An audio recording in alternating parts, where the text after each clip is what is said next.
کشمیر میں line of control کے ساتھ کارگل تنازع شروع ہوا۔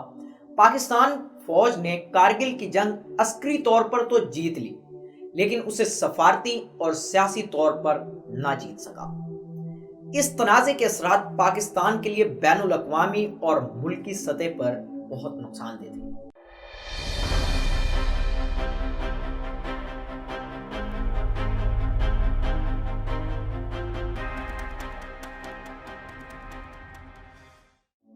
بھارت نے پاکستان کی فوج پر حملہ کیا، جس میں بہت سے ہتھیاروں سے لیس چھوٹی بندوقیں، اینٹی ایئر کرافٹ گنز اور گرنیڈ لانچر اور بھارت کی فضائیہ بھی شامل ہو گئی۔ اس وقت ہندوستانی فوج کا واحد مقصد پاکستانی فوج کی چوکیوں کو ہٹانا تھا، جن کی اونچائی کا واضح فائدہ تھا۔ اس کے لیے ہندوستان نے سب سے پہلے پوری طاقت کے ساتھ ٹائیگر ہل کو نشانہ بنایا، اور اس آپریشن میں ہندوستان کچھ اہم علاقوں پر دوبارہ قبضہ کرنے میں کامیاب ہو گیا۔ دونوں ممالک نے اس علاقے میں کئی فوجیوں کو کھو دیا۔ اس کے بعد دراس سیکٹر میں جھڑپ شروع ہوئی، جہاں بھارت نے پاکستانی فوج کو نقصان پہنچایا اور اسی پوسٹ پر بھی بھارت نے دوبارہ قبضہ کر لیا۔ بھارت کو اپنی منصوبہ بندی کے ہر قدم پر کشمیر کے مجاہدین کی طرف سے بہت سے مسائل کا سامنا کرنا پڑا۔ کئی ہندوستانی فوجی مجاہدین کے ہاتھوں مارے گئے۔ بھارت نے ہر مقبوضہ علاقے پر پاکستانی فوج پر آخری حملہ کیا اور اس کا تقریباً 80% علاقہ واپس لے لیا۔ کارگل جنگ دونوں طرف سے بہت زیادہ جانی نقصان کے ساتھ ختم ہوئی۔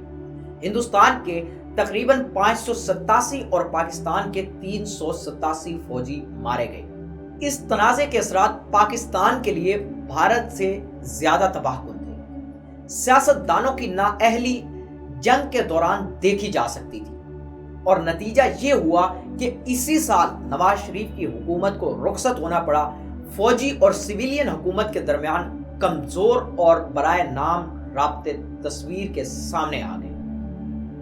پاکستانی قوم کو بھی اندازہ نہیں تھا کہ کارگل میں کیا ہو رہا ہے۔ اس جنگ نے بین الاقوامی سطح پر پاکستان کے امیج کو بہت متاثر کیا۔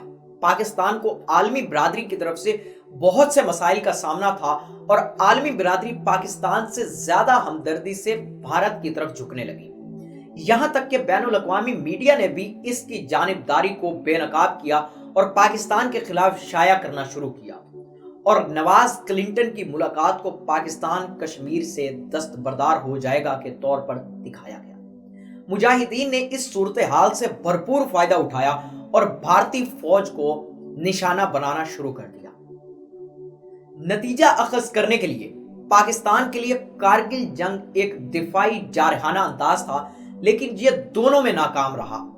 فوجی بنیادوں پر واضح طور پر جیتی گئی جنگ بالآخر سفارتی سطح پر بری طرح ہار گئی۔ ہمالیہ کی چند بلند ترین چوٹیاں، اوپر اور نیچے نامعلوم فوجیوں کی درجنوں کھودی گئی قبریں ہیں، جن کے بارے میں بھارت کا اصرار ہے کہ وہ پاکستانی ہیں اور جن کی قوم ان پر دعویٰ کرنے کی ہمت نہیں رکھتی۔